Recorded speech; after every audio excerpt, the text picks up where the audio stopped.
Good morning, Spartans. Welcome to Timeline Broadcast this Thursday morning. I'm Easton, Locke. And I'm Tihen.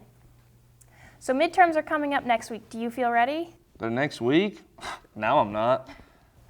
Midterms are approaching and students are frantically reviewing class notes, PowerPoints, diagrams, in hopes of cramming information they've learned over the past 8 weeks.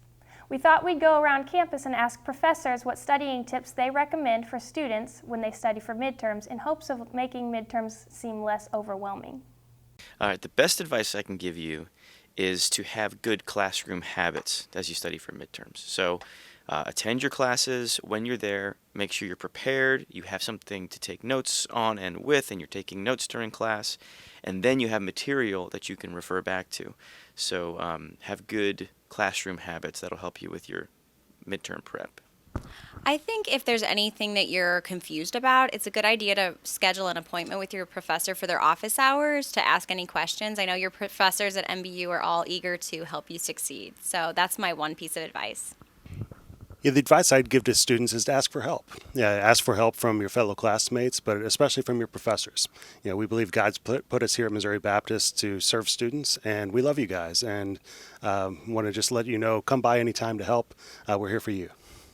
Yard games, pumpkin painting, fire pits, hot dogs, and s'mores was a good way to help get our students ready for the fall. The autumn pop-up event last Friday afternoon on the quad was unexpected, but was a hit with MBU students, who were able to come and go between their classes all afternoon and enjoy their favorite fall activities. Students went to town painting mini pumpkins with their favorite designs, and we saw some with eerie webs and ghosts on a few of them, along with some super cute fall-inspired designs. Did you hear about that huge tornado that ripped through here just a couple of weeks ago? Multiple MBU students were severely injured and are now recovering after being tended to for serious injuries. And seen. Thankfully, there wasn't actually a tornado. However, there was a mass casualty simulation put into place by the nursing faculty.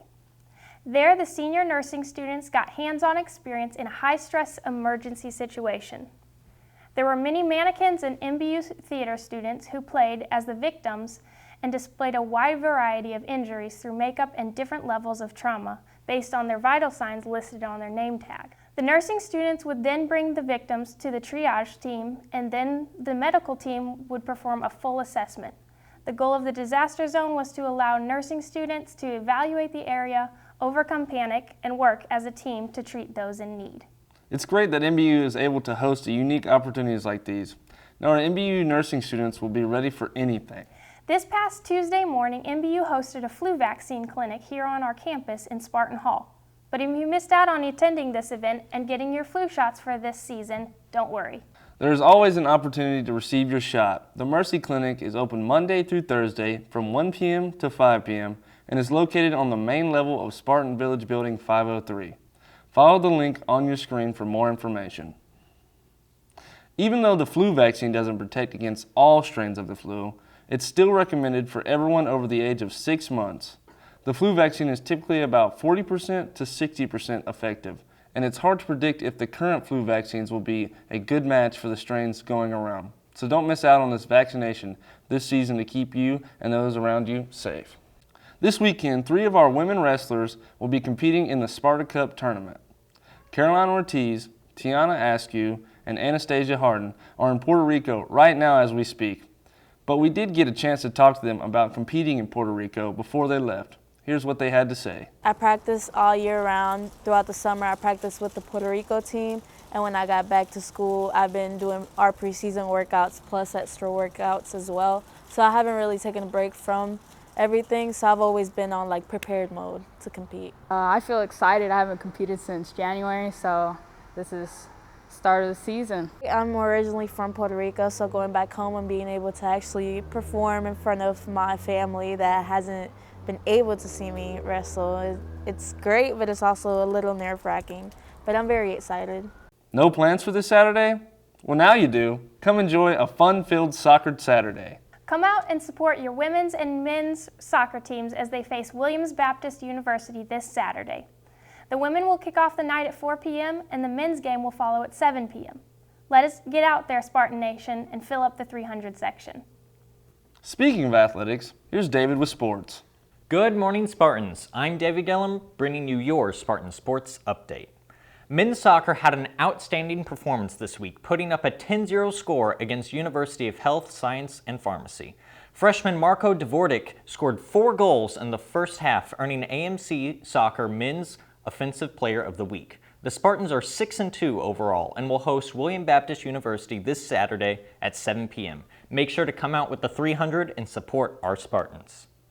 While our men's soccer team is tearing up the competition on the field, our women's volleyball team is certainly slamming any team that dares step on our court. Our volleyball team is certainly keeping the title of champions this year, as they are 4-0 in the AMC Conference and are currently on a 5-game win streak. The women's team will be traveling to Judson University this Friday to partake in the Trinity Christian College Invitational. If you see any volleyball players this week, make sure to give them an encouraging word as they travel to Illinois to dominate the competition.